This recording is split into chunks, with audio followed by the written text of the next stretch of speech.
พื่อให้ทราบอาการปันใจนอกจากความซื่อสัตย์ภักดีกับรักแท้ที่ทุ่มเทให้หากน้องสิตัวให้ตายสิ่งที่อายทำได้คือทนเห็นอายเริ่มสิบอกคือเก่าอายใช้ความห่างเหินส่งข่าวสัญญาเศร้าแทรกมาเวียนวนอ่านแววตายากขึ้นทุกวัน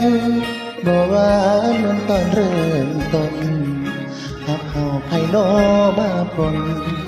เจ้าจึงเริ่มทนตัวอายเคยซื้อเคยใส่นับวันมากมายความลับเสียงเรียกเขาโทรศัพท์ยังขยับไปรักไกลๆบ่มีผลต่อใจฮักแน่เพียงแต่เสียความไว้ใจอายคงเก็บไปรักไปประสาใจที่เสื่อมรา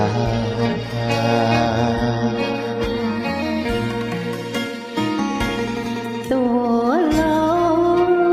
ถ้าอายบ่ยานบาปน้องคนนี้แม้ใจหมดดับโปรดทราบรักอายบ่ลาบ่ถอนตัวได้ตัวไปอายเต็มใจ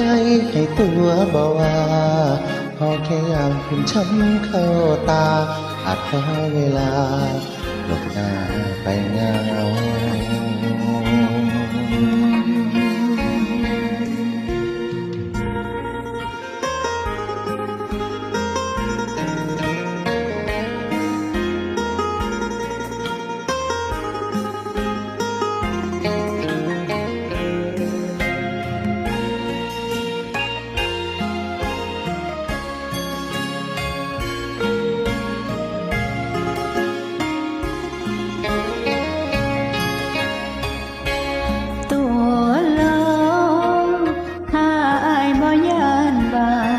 น้องคนนี้แม้ใจหมดดับโปรดทราบรักอายบ่ลาบ่ถอนตัวได้ตัวไปอายเต็มใจให้ตัวบ่ว่าขอแค่ยามคุณช้ำเข้าตาอาจขอเวลาหลบหน้าไปเงา